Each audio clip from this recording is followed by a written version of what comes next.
Good morning everyone. कैसे हैं आप सभी? आई होप अच्छे एंड स्वस्थ होंगे। मैं आपका स्वागत करती हूं आपके अपने यूट्यूब चैनल लर्न विद प्रीत चौधरी में।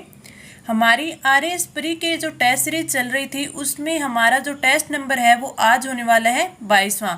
हमने 21 टेस्ट कर लिए हैं और आज का हमारा जो टेस्ट है 22वां। ये टेस्ट सीरीज आपके लिए काफ़ी इम्पोर्टेंट है।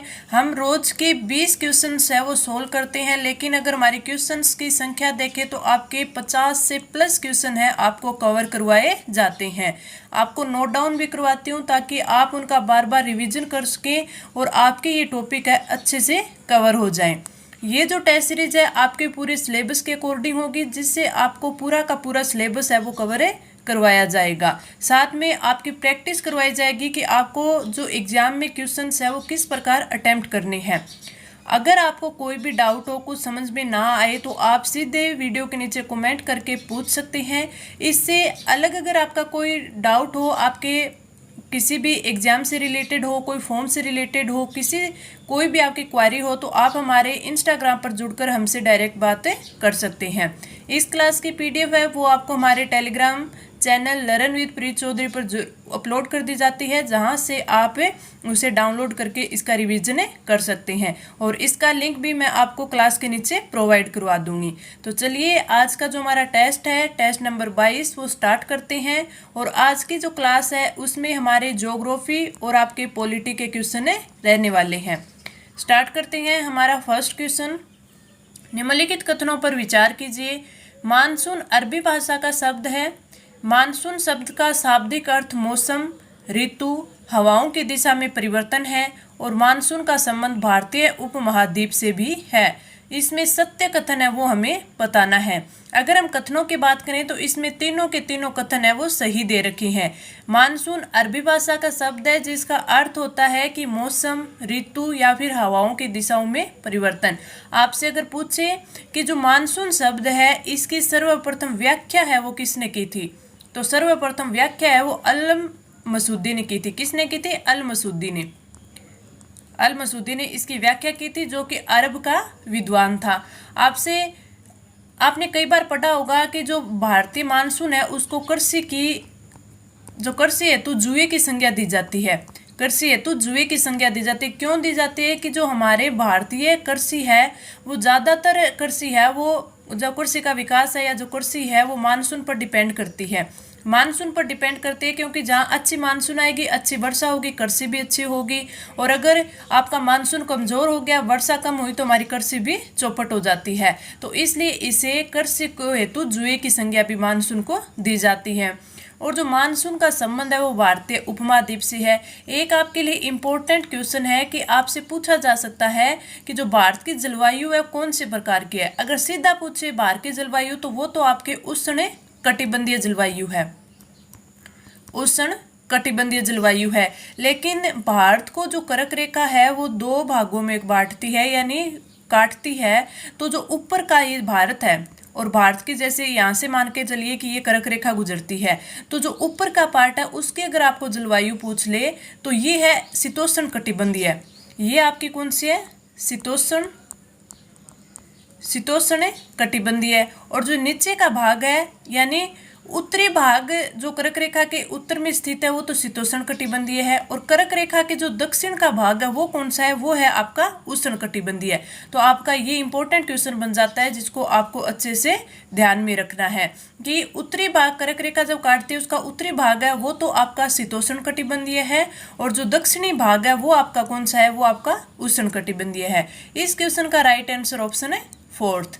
आगे बढ़े। हमारा अगला क्वेश्चन, कोई भी क्वेश्चन होता है वो इजी नहीं होता और कोई भी क्वेश्चन है वो हार्ड नहीं होता, लेकिन बस ये तरीका हमारा होता है कि हम उस क्वेश्चन को किस प्रकार करते हैं। अब ये क्वेश्चन जो मैंने आपको मानसून के बारे में करवाया काफ़ी इंपॉर्टेंट क्वेश्चन है। पढ़ने में आपको हो सकता है इजी लगे, लेकिन कुछ एक ऐसे जो आपको कथन दे रखे हो वो हमारे समझ में नहीं आते। अब मैंने इसके बारे में बताया आपको, इसके अलावा मैंने 3-4 चीज़ें और बताई, तो ये भी आपकी इंपॉर्टेंट बनती है। इसीलिए मैं आपको बोलती हूँ कि आप नोट डाउन करें। नोट डाउन करोगे तो उसके बारे में बिल्कुल आपको सारी की सारी इन्फॉर्मेशन आपके पास होगी। फिर वो आपका चाहे टॉपिक किसी चीज़ का होगा आपको काफ़ी ईजी लगने लगेगा। अगर हम बात करें क्वेश्चन 2 की कि राज्य के उन जिलों के नाम बताइए जिनकी सीमा भारत के किसी भी राज्य व अन्य देश से नहीं लगती। हमारा ये राजस्थान है, ठीक है, रफली मैं आपको बताऊं तो ये राजस्थान है। इसमें हमें वो जिले बताने हैं जो कि ना तो आपके अंतर्राष्ट्रीय सीमा लगती है और ना ही यानी किनारे पर नहीं हो, अंदर अंदर वाले जिले बताने हैं। जयपुर, भरतपुर, जैसलमेर। अब जयपुर और भरतपुर आ गया तो ये तो हो ही नहीं सकता क्योंकि जयपुर की भी सीमा किससे लगती है, आपके हरियाणा से लगती है। भरतपुर हो गया तो भरतपुर की सीमा भी आपके यूपी से लगती है और आगे जैसलमेर की भी लगती है। जोधपुर, पाली, दौसा, नागौर, टोंक, बूंदी, राजसमंद व अजमेर, तो इनमें किसी की भी सीमाएं ना तो किसी राज्य से लगती है ना किसी देश से लगती है, तो ये आपका बिल्कुल राइट हो जाएगा। उदयपुर की बात करें तो उदयपुर की आपके गुजरात से लगती है, पाली की भी लगती है। सीकर, झुंझुनू, पाली, इनमें बात करें तो सीकर की लगती है, तो ये भी नहीं होगा, तो आपका राइट आंसर हो जाएगा ऑप्शन 2। राजस्थान के जो 8 जिले हैं उनकी सीमा है वो किसी भी अन्य देश या राज्य से नहीं लगती। इसमें कितने दे रखे हैं, 1 2 3 4 5 6 7 और 8, 8 ही दे रखे हैं इसमें, तो ये आपके हैं राइट आंसर हो जाएगा। आगे बढ़े, अगला क्वेश्चन है कोपेन वर्गीकरण के आधार पर कौन सा जलवायु क्षेत्र डूंगरपुर जिले के लिए है। कौन सा, डूंगरपुर जिले के लिए है। कोपेन का जो वर्गीकरण था उसके अकॉर्डिंग AW, BSHW, BWHW और CWG, ये 4 प्रकार का जलवायु प्रदेश है। AW प्रकार के उसमें कौन सा आता है, ये दक्षिणी भाग आता है, जैसे बांसवाड़ा, डूंगरपुर और चित्तौड़गढ़ और झालावाड़। तो आपका राइट आंसर तो यही हो गया, ऑप्शन फर्स्ट ही हो गया क्योंकि इसने पूछा था कि डूंगरपुर जिले के लिए है, तो कौन सा है, AW जलवायु प्रकार है। BSHW की बात करें तो इसमें आपके कौन सा क्षेत्र आता है, ये आपका राजस्थान है, तो इसके अंदर जो ये वाला आपका क्षेत्र है वो क्षेत्र इसमें आता है। जैसे कौन सा हो जाएगा, बाड़मेर हो जाएगा आपका, जालौर हो जाएगा, जोधपुर हो जाएगा, नागौर हो जाएगा, इसके अलावा चूरू, सीकर, ये झुंझुनू, ये जिले इसमें आ जाते हैं। BWHW की बात करें जो कि आपका पश्चिमी राजस्थान है, तो इसमें आपका जोधपुर आ जाएगा, जैसलमेर आ जाएगा, गंगानगर, हनुमानगढ़ आ जाएंगे और इसमें बीकानेर का पश्चिमी भाग आ जाएगा, चूरू का कुछ भाग आ जाएगा, तो इस प्रकार है ये अर्थ। CWG है, इसमें अरावली पर्वतमाला के जो दक्षिणी पूर्वी एवं जो पूर्वी भाग है, जैसे जयपुर के हो गए, जयपुर के कुछ भाग हो गया, अलवर हो गया, भरतपुर हो गया, तो ये भाग है, ये किस में आते हैं, दौसा, करौली, कोटा, बूंदी, तो ये भाग किस में आते हैं, ये आते हैं आपके CWG में, और जो ये वाला भाग है ये आपका AW में आ गया, तो आपका राइट आंसर ऑप्शन है फर्स्ट। आगे बढ़े, हमारा अगला क्वेश्चन, निम्नलिखित वक्तव्यों के एक कथन और एक कारण दिए गए हैं, उन्हें ध्यानपूर्वक पढ़कर कूट की सहायता से सही उत्तर हमें देना है। राजस्थान में पाई जाने वाली सिरोजम मिट्टी की उर्वरा शक्ति अपेक्षाकृत कम होती है। सिरोजम मिट्टी में नाइट्रोजन तथा कार्बनिक पदार्थों की कमी होती है। आपके ये दोनों के दोनों कथन है वो सही दे रखे हैं।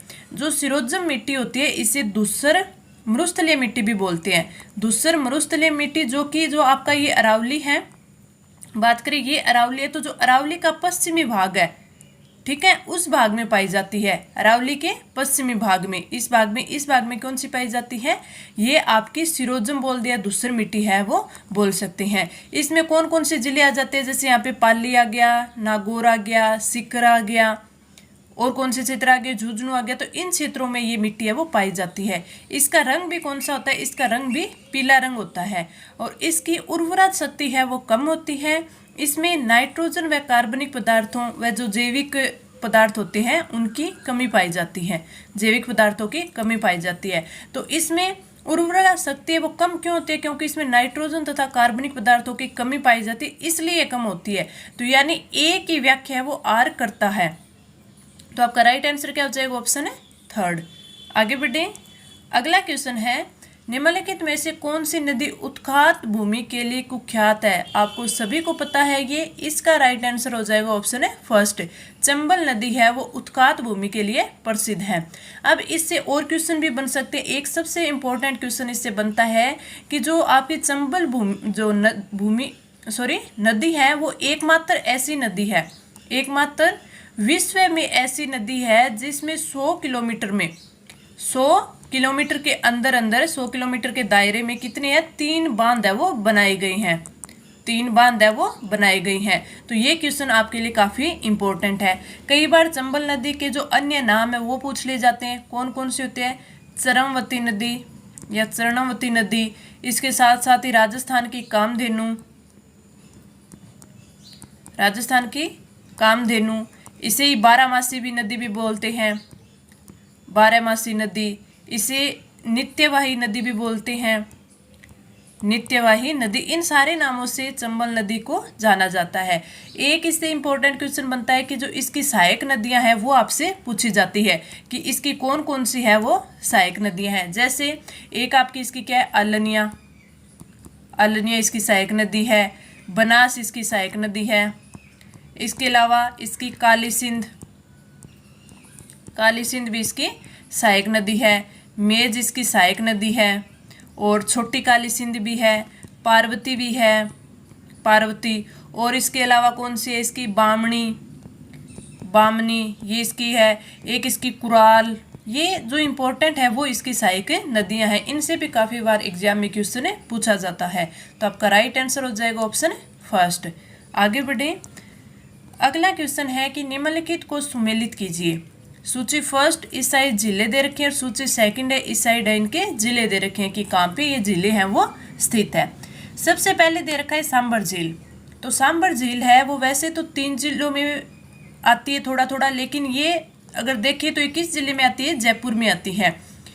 जयपुर जिले के जो सांबर में स्थित ये झील है। भारत की सबसे बड़ी झील जो चिल्का झील है, चिल्का झील है, उसके बाद ये दूसरी झील है भारत की, यानी आप कह सकते हो कि भारत की दूसरी सबसे बड़ी झील। और साथ में ये याद रखना खारे पानी की झील है, खारे पानी की झील है। अगर आपसे ये पूछ ले कि भारत की खारे पानी की और आंतरिक क्षेत्र की, आंतरिक जल क्षेत्र की भारत की खारे पानी की सबसे बड़ी झील, तो वो बोल दे तो फिर वो आपको सांबर झील ही करना है, क्योंकि ये खारे पानी की होगी सबसे बड़ी और क्या होगी, आंतरिक जल क्षेत्र की हो गई। और इससे आपका जो नमक उत्पादन है वो भारत में कुल नमक उत्पादन का 8.7% यहीं से प्राप्त होता है। तो इससे 3 क्वेश्चन बन गए। पहला कि सांबर झील जयपुर में है, दूसरा कि इससे नमक उत्पादन 8.7% है जो कि भारत का कुल नमक उत्पादन का 8.7% है, और ये आंतरिक जल क्षेत्र की भारत की खारे पानी की सबसे बड़ी झील है।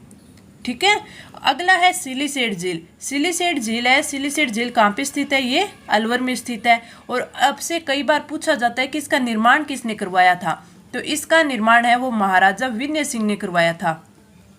इससे ये इंपॉर्टेंट क्वेश्चन है बनता है, महाराजा विनय सिंह ने करवाया था।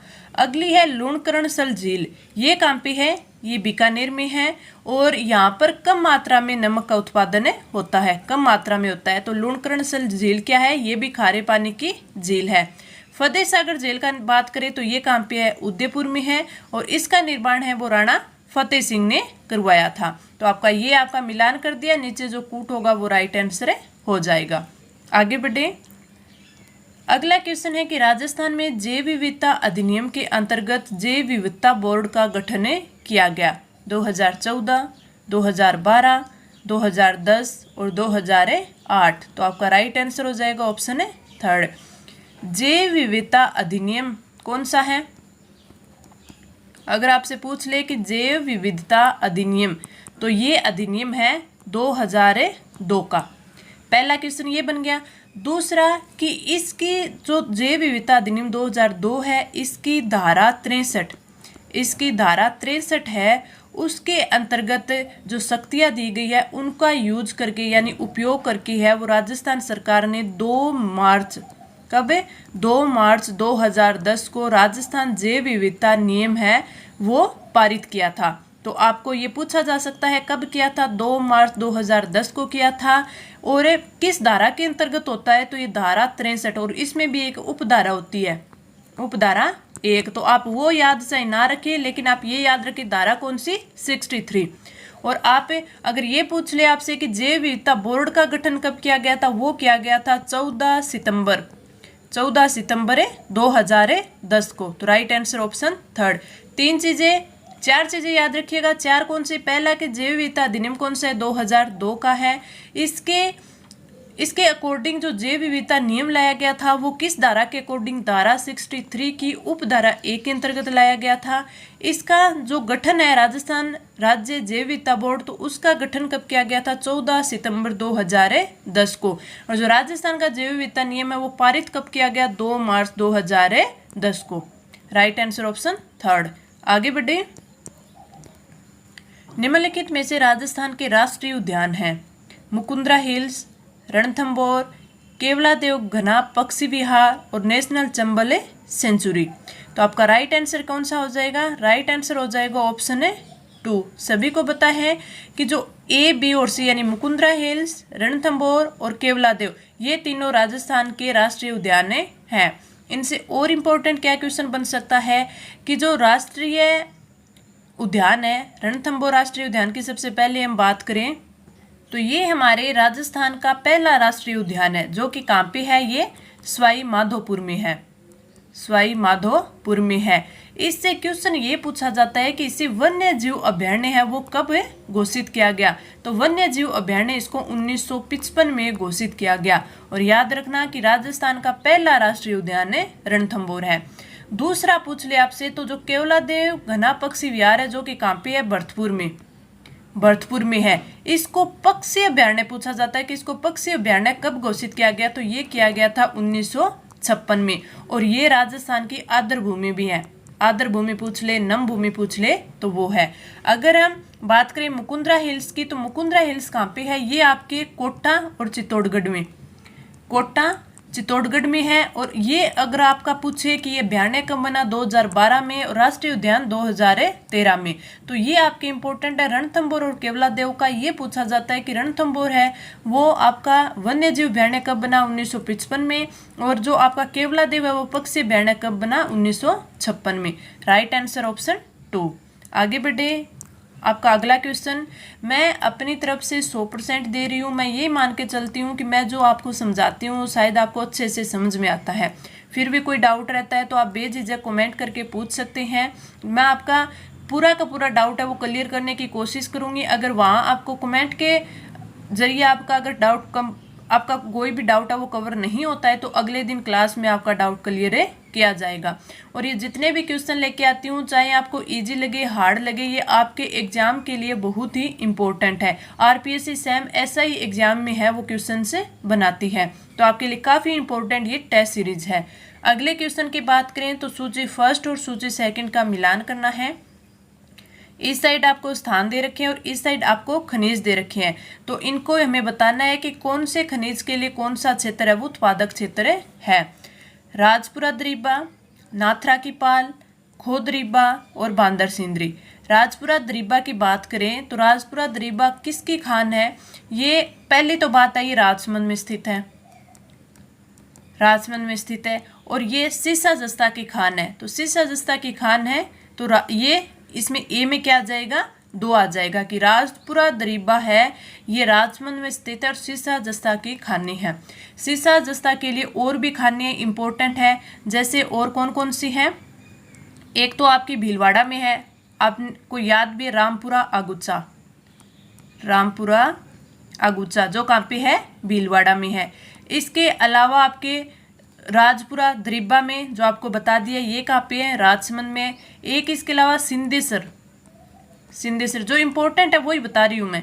सिंदेसर ये भी राजसमंद में है। और एक जावर, जावर जो कि कहाँ पे है? उदयपुर में है। अगला है नाथरा की पाल। जो नाथरा की पाल है ये उदयपुर में स्थित है। नाथरा की पाल कहाँ पे है? उदयपुर में स्थित है। और ये लोहे ऐसक के लिए प्रसिद्ध है, तो ये लोहे ऐसक तो यानी बी में क्या आ जाएगा? 4th आ जाएगा जो नाथरा की पाल होगी। इसके अलावा और कौन से है? नाथरा की पाल मैंने बता दिया आपको कहाँ पे है? उदयपुर में। इसके अलावा है एक मोरिजा, मोरिजा बानोला, मोरिजा बानोला जो कि कहाँ पे है? जयपुर में स्थित है। इसके अलावा है नीमला रायसेला, नीमला रायसेला क्षेत्र ये कहाँ पे है? ये दौसा में स्थित है। इसके अलावा खोदरीबा जो कि आपके अलवर में स्थित है। अगले की बात करें, अगला आपका है खोदरिबा। अगर खोदरिबा की बात करें तो ये कहाँ पे है, ये अलवर में स्थित है। और ये किसके लिए प्रसिद्ध है, ये आपके तांबा के लिए प्रसिद्ध है। और तांबा के लिए आपको पता है कि खेतड़ी सिंगाना है सबसे ज़्यादा प्रसिद्ध है, खेतड़ी सिंगाना, जो कि कहाँ पे है, झुंझुनू में है। इसके अलावा देलवाड़ा सिरोही में भी है, देलवाड़ा सिरोही में, यहाँ से भी क्या है, यहाँ से भी ये भी क्या है, तांबा उत्पादक क्षेत्र है। अगला बांदर सिंदरी की बात करें तो बांदर सिंदरी कहाँ पे है, पहली बात तो ये जयपुर में है। किसका उत्पादक क्षेत्र है, ये बेरिलियम का उत्पादक क्षेत्र है। इसके साथ साथ ही कुछ उत्पादक क्षेत्र टोंक, भीलवाड़ा, सिक्कर और राजसमंद, ये भी किसके, बेरिलियम के कुछ उत्पादक क्षेत्र है। तो आपका ए में क्या आ जाएगा, ए में आपका आ जाएगा 2, बी में आपका आ जाएगा, बी में आपका नाथरा की पाल है, बी में आपका दिया गया है 4th, सी में आपका दिया गया है 1st और डी में आपका दिया गया है 3rd। तो ये आपका जो नीचे कूट दिया हुआ होगा वो आपका बिल्कुल सही कूट होगा। आगे बढ़े, हमारा अगला क्वेश्चन है कि निम्नलिखित में से कौन सा एक राजस्थान में सीमेंट उद्योग का केंद्र है, वो नहीं है। गोटन, मोदक, ब्यावर और गुलाबपुरा। तो आपका राइट आंसर क्या हो जाएगा, राइट आंसर हो जाएगा आपका ऑप्शन है 4th, गुलाबपुरा है वो सीमेंट उद्योग का केंद्र नहीं है। अगर हम बात करें राजस्थान में सबसे पहले आपको देखेगा तो सीमेंट कारखाना लाखेरी में, लाखेरी बूंदी, निम्बाहेड़ा और आपका मोडक, ब्यावर, अजमेर, कोटा में, गोटन, नागौर में, सिरोही में, पाली में भी है, सिरोही में, पाली में भी है। अब कुछ इंपॉर्टेंट होते हैं, जैसे आपका गोटन नागौर में है तो वहाँ पे क्या है, वहाँ पे जेके वाइट सीमेंट का है, जेके वाइट सीमेंट का है। एक आपका आता है बिड़ला वाइट सीमेंट का, बिड़ला वाइट सीमेंट का, तो वो कहाँ पे, ये आपके जोधपुर में है, जो कि खारिया खंगार। तो कई बार ये पूछ लिया जाता है ना कि वाइट सीमेंट का कारखाने कहाँ पे है, तो सबसे पहले आप गोटन को बताओगे, फिर उसके बाद बिड़ला जो वाइट सीमेंट है उसका कहाँ पे, खारिया खंगार में है। और जो ये गोटन वाला है ये मैंने आपको बता दिया कि सफ़ेद सीमेंट कारखाना है, गोटन है नागौर में। तो आपका राइट आंसर हो जाएगा ऑप्शन 4th। आगे बढ़े, हमारा अगला क्वेश्चन है कि इस साइड जिले दे रखे हैं और इस साइड है वो जनसंख्या घनत्व 2011 की दे रखे हैं। तो हमें मिलान करना है कि किस जिले में कितना जनसंख्या घनत्व रहा है। इसमें अगर हम देखें तो हमें पता है कि जो सर्वाधिक जनसंख्या घनत्व है वो किसका है, सर्वाधिक वो है जयपुर का। और फिर आता है भरतपुर का। मैंने आपको कई बार बताया है कि जो सर्वाधिक है और जो सबसे कम है वो मैंने कई बार बताए हैं। और मैंने आपको ये चीज़ बताई है कि जो सर्वाधिक में आता है आपके जयपुर और भरतपुर, आपसे पूछा जा सकता है कि 500 से अधिक जनसंख्या घनत्व वाले कितने जिले हैं। 2 ही जिले हैं, जयपुर का 595 है और भरतपुर का किनसा है 503 है। अगर आपसे पूछ ले कि 2011 का जो जनसंख्या घनत्व है उसमें राजस्थान का जनसंख्या घनत्व कितना है, तो 200 प्रति वर्ग किलोमीटर। राजस्थान का पूछ ले कितना है, 200 है। भरतपुर का भी मैंने बता दिया 503, तो आपका डी में आ जाएगा आपका फर्स्ट 503। अब अगर हम बात करें फर्स्ट जयपुर फिर भरतपुर, उसके बाद दौसा और अलवर का आता है, दौसा और अलवर का आता है। तो सर्वाधिक 4 का तो मैं आपको बता ही देती हूँ। अगर आपसे दौसा का पूछ ले तो 476, अलवर का पूछ ले तो 438। अब इसमें दिया हुआ है वो बात करते हैं। इसमें जोधपुर का दिया हुआ, तो जोधपुर का जनसंख्या घनत्व है 161। कोटा का पूछ ले तो कोटा का कितना है 374। और अजमेर का पूछ ले तो अजमेर का है 305। तो जो ये कूट में दिया हुआ है कि ए में आपका क्या आ जाएगा, जोधपुर में ए में आपका आ जाएगा 4th, ए में आ जाएगा 4th, बी में कोटा में आ जाएगा 3rd, सी में अजमेर है तो इसमें आ जाएगा आपका 2 और डी में आपका आ जाएगा 1st। ये आपका कूट दिया हुआ है। आगे बढ़े, अगला क्वेश्चन, निम्नलिखित में से कौन सी बाहरी संस्था राजस्थान अक्षय ऊर्जा प्रसारण निवेश कार्यक्रम के लिए वित्तीय सहायता प्रदान कर रही है। KfW जर्मनी की, एशियन विकास बैंक, जापान अंतर्राष्ट्रीय सहयोग संस्था या फिर विश्व बैंक। तो इसका राइट आंसर हो जाएगा ऑप्शन 2। एशियन विकास बैंक है वो वित्तीय सहायता प्रदान कर रही है राजस्थान अक्षय ऊर्जा प्रसारण निवेश कार्यक्रम को। और ये जो निवेश परियोजना है ये राजस्थान का जो पश्चिमी हिस्सा है यानी पश्चिमी राजस्थान है। पश्चिमी राजस्थान में जो सार्वजनिक क्षेत्र के अंतर्गत जो विद्युत प्रसारण निर्माण क्षेत्र है उसको विकसित करना और जो अक्षय ऊर्जा उत्पादन क्षमता है उसको बढ़ावा देना इसका क्या है उद्देश्य है। तो आपसे पूछे वित्तीय सहायता एशियन विकास बैंक और पूछे इसका उद्देश्य तो पश्चिमी राजस्थान में अक्षय ऊर्जा उत्पादन क्षमता को बढ़ावा देना। Right answer option 2। आगे बढ़े अगला क्वेश्चन कि राजस्थान महिला सशक्तिकरण हेतु मुख्यमंत्री के 7 सूत्रीय कार्यक्रम में निम्नलिखित में से क्या शामिल है। शिशु मृत्यु दर में कमी, जनसंख्या स्थिरीकरण, बाल विवाह की रोकथाम और छात्राओं का स्कूल में कम से कम 10वीं कक्षा है वहां तक ठहराओ। यानी जो छात्राएं हैं वो कम से कम 10 कक्षा तक तो पढ़े ही पढ़े। इनमें से कौन सा आता है। तो अगर महिला सशक्तिकरण है ये तो अगर 7 सूत्रीय कार्यक्रम की बात करें तो वो आपका कब से शुरुआत हुई थी इसकी 2009 से 2010 यानी 9-10 में इसकी है वो शुरुआत हुई थी 2009-10 में। ये जो कार्यक्रम है ये कौन कौन सी पर है अगर केंद्रित मान ले कि इसमें क्या क्या आते हैं तो इसमें आपका शिशु मृत्यु दर में कमी लाना आता है, जनसंख्या स्थिरीकरण भी आता है, बाल विवाह की रोकथाम भी आती है, लड़कियों को कम से कम 10वीं कक्षा तक तो पढ़ाया जाना यानी 10वीं कक्षा तक ठहराव भी आता है, साथ में सुरक्षित मातृत्व भी आता है, सुरक्षित मातृत्व। इसके साथ और क्या आता है जो महिलाओं को सुरक्षित वातावरण उपलब्ध करवाना और जो स्वयं सहायता समूह कार्यक्रम होते हैं उनके माध्यम से स्वरोजगार उपलब्ध करवाना। तो ये सारी चीजें किस में आती है 7 सूत्रीय कार्यक्रम में। तो आपका राइट आंसर हो जाएगा कि A, B, C और D चारों आते हैं। तो राइट आंसर ऑप्शन है 4th। आगे बढ़े अगला क्वेश्चन है कि इस साइड पर्यटन सर्किट दे रखे और इस साइड है वो स्थान दे रखे। हमें बताना है कि कौन सा असुमेली दे रखा है। रणथंभौर पर्यटन सर्किट की बात करें तो इसमें टाइगर रिजर्व बिल्कुल सही है। मत्स्य सर्किट की बात करें तो ये विराटनगर जयपुर ये भी बिल्कुल सही दे रखा है। इसके साथ मत्स्य सर्किट है विराटनगर जयपुर और अलवर भी इसके साथ आएगा। अगर हम बात करें अलवर सर्किट की तो जो सिलीसेड और सरिस्का है अलवर में ये बिल्कुल सही दे रखा है। शेखावाटी की बात करें तो सिक्कर, चूरू, नागौर ये भी बिल्कुल सही दे रखा है। एक इस पर्यटक सर्किट में आता है भरतपुर सर्किट जिसमें कौन कौन सा आता है भरतपुर और भरतपुर का डींग और इसके साथ साथ है धौलपुर। तो ये चारों पांचों आपको पर्यटन सर्किट है वो अच्छे से ध्यान में होने चाहिए। इसमें सारे के सारे सुमेलित दे रखे हैं, कोई भी असुमेलित नहीं है। आगे बढ़े अगला क्वेश्चन है पर्यटन के दृष्टि से जो स्वर्ण त्रिभुज है यानी गोल्डन ट्रायंगल किसे कहा जाता है।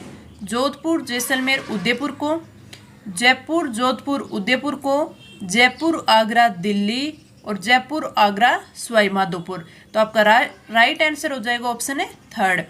पर्यटन की दृष्टि जो ट्रायंगल माना जाता है गोल्डन ट्रायंगल तो वो जयपुर फिर आगरा और दिल्ली इसको विकसित किया गया है। और इसको जो विकसित किया गया है और उसके उद्देश्य के लिए अगर हमसे पूछे तो क्या बताना है कि जो पर्यटन की दृष्टि से जयपुर आगरा दिल्ली को इनको पर्यटन की दृष्टि में और विकसित करने के लिए है ये परिपथ का निर्माण किया गया है। इन तीनों को जोड़ा गया और इस परिपथ को फिर क्या बोला है गोल्डन ट्रायंगल। कई बार आपसे पूछ लिया जाता है कि जो गोल्डन ट्रायंगल है इस पर क्या क्या चीज स्थित है। तो आप बता सकते हो कि आगरा का ताजमहल और जो आपकी फतेहपुर सिकरी है ये इस पर स्थित है फतेहपुर सिकरी। तो इस क्वेश्चन का तो राइट आंसर क्या हो गया ऑप्शन 3rd। आगे बढ़े हमारा अगला क्वेश्चन है राजस्थान के बारे में निम्नलिखित कथनों में से कौन सा एक सही नहीं है। उत्तर दक्षिण की अपेक्षा पूर्व पश्चिम विस्तार अधिक है, उत्तर दक्षिण की अपेक्षा पूर्व पश्चिम विस्तार है वो कम है, इसकी कुल स्थल सीमा है वो 6000 किलोमीटर से कम है और इसका अक्षांशीय विस्तार 7 डिग्री अक्षांश से अधिक नहीं है। तो इसमें पूछा क्या है, इसमें पूछा है कि जो हमें सही नहीं है वो बताना है। अगर मैं राजस्थान की उत्तर से दक्षिण की लंबाई की बात करूं तो ये कितनी है, 826 है। पूर्व से पश्चिम की अगर मैं लंबाई की बात करूं तो ये कितनी है, 869 है। तो ज़्यादा कौन सी है, पूर्व पश्चिम है। तो उत्तर दक्षिण की अपेक्षा पूर्व पश्चिम विस्तार अधिक है, बिल्कुल सही है। उत्तर दक्षिण की अपेक्षा पूर्व पश्चिम विस्तार कम है, ये गलत दिया हुआ है। तो राइट आंसर क्या हो जाएगा, ऑप्शन है 2 हो जाएगा। अगर बोले कि राजस्थान का जो कुल अक्षांशीय विस्तार है, क्या बोले, अक्षांशीय विस्तार, तो वो कितना है, 60 डिग्री 9 मिनट है। देशांतरीय आपसे पूछ ले कि देशांतरीय विस्तार कितना है, तो देशांतरीय विस्तार कितना है, 8 डिग्री 47 मिनट है। और आपसे क्या पूछा जा सकता है कि जो आपके राजस्थान की कुल स्थलीय सीमा है तो वो कितनी है, कि वो इसमें पूछा जा सकता है। तो वो आपको पता है कि जो आपकी कुल स्थलीय सीमा है वो तो 5920 है। 5920 है तो 6000 से कम है। 5920 में कौन कौन सी है, अगर आपको अंतर्राष्ट्रीय पूछे तो 1070 किलोमीटर, और अगर आपको राज्य की पूछे कि अंतर्राष्ट्रीय में तो 1070 होगी, अंतर्राज्यीय है वो 4850 किलोमीटर है। ये भी आप बता सकते हो। जो आपकी 1070 है ये कौन सी है, रेड क्लिफ लाइन वाली है जो कि पाकिस्तान के साथ लगती है अंतर्राष्ट्रीय सीमा। तो आपका राइट आंसर हो जाएगा ऑप्शन 2। आगे बढ़े, अगला क्वेश्चन। कैबिनेट मिशन योजना के अंतर्गत निम्नलिखित में से कौन से कथन है वो सही नहीं दे रखे। कैबिनेट मिशन योजना में 389 सदस्य थे। ब्रिटिश प्रांतों ने 296 सदस्य चुनकर आए थे। 4 सदस्य चीफ कमिश्नरी से मनोनीत होकर आए थे और 93 सदस्य देशी रियासतों से मनोनीत होकर आए थे। अगर कैबिनेट मिशन की बात करें ना, तो कैबिनेट मिशन के अनुसार है जो संविधान सभा थी उसका गठन है वो अंशतः निर्वाचित और अंशतः आपके मनोनीत सदस्यों से, या फिर मनोनीत बोल दें या फिर नामित सदस्य बोल दें, उनसे होना था। ठीक है। और इसमें अगर संविधान सभा की कुल सदस्य संख्या 389 थी, आपका बिल्कुल सही है। जो कुल सदस्य संख्या निश्चित की गई थी वो 389 थी। इसमें जो ब्रिटिश प्रांतों से आने थे वो 296 नहीं, वो आने थे 292 सदस्य। 4 सदस्य चीफ कमिश्नरी से, और चीफ कमिश्नरी कौन सी, पहली अजमेर मेरवाड़ा पहला हो गया। दूसरा दिल्ली,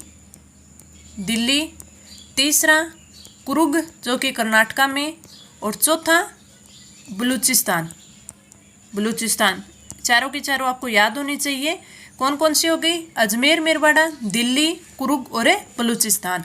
अगला है तो ये आपका बी आपका गलत है। 4 चीफ कमिश्नरी ये सही है। 93 सदस्य देशी रियासतों से मनोनीत होंगे, तो ये भी बिल्कुल सही है। तो आपका सही नहीं, ओनली बी है। तो आपका राइट आंसर है फिर इसमें आप ऑप्शन फर्स्ट मान सकते हैं कि ओनली केवल बी है वो गलत दिया हुआ है। आगे बढ़ें, हमारा अगला क्वेश्चन। 8वीं अनुसूची के संदर्भ में कौन से कथन सही हैं। 71वें संविधान संशोधन अधिनियम के द्वारा इस अनुसूची में कोंकणी, मणिपुरी और नेपाली भाषाएं जोड़ी गई।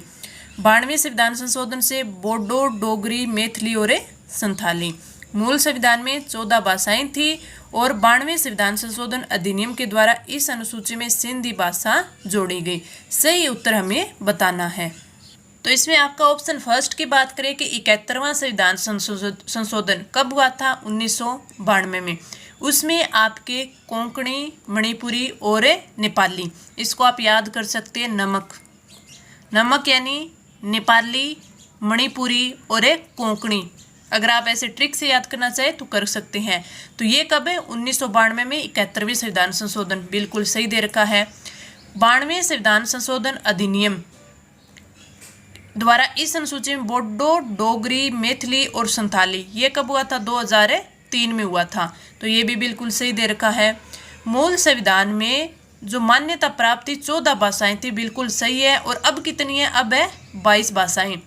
92वें संविधान संशोधन अधिनियम के द्वारा इस अनुसूची में सिंधी भाषा जोड़ी गई थी।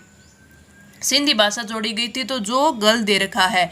तो सिंधी भाषा जोड़ी कब गई थी? सिंधी भाषा जोड़ी गई थी आपके 1967 में, 1967 में। और ये कब था? 1967 में कौन सा हुआ था आपका? 1968 में 21वां संविधान संशोधन हुआ था। तो ए, बी और सी, और यहाँ से आपका ये डी पॉइंट शुरू होता है। 92वें संविधान संशोधन अधिनियम के द्वारा इस अनुसूची में सिंधी भाषा जोड़ी गई है। आपका डी भी गलत है, सी आपका सही है। डी गलत है, क्यों है? क्योंकि 92वां संविधान संशोधन नहीं, 21वां संविधान संशोधन था। और कब हुआ था? 1967 में हुआ था, जिसमें सिंधी भाषा जोड़ी गई थी। हमें सही बताना है, तो ए, बी और सी है वो सही दे रखी है। तो इसमें ए, बी और सी की बात करें तो आप ऑप्शन फर्स्ट को मान सकते हैं कि ए, बी और सी। इसमें थोड़ा सा टाइपिंग में मिसप्रिंट हुआ है, तो राइट आंसर आपका हो जाएगा ऑप्शन है फर्स्ट। ए, बी और सी इसमें सही दे रखा है, डी इसमें गलत दे रखा है। आगे बढ़े, हमारा अगला क्वेश्चन, संविधान की प्रस्तावना के संबंध में कथनों पर विचार करना है और जो सही है उसका राइट आंसर देना है।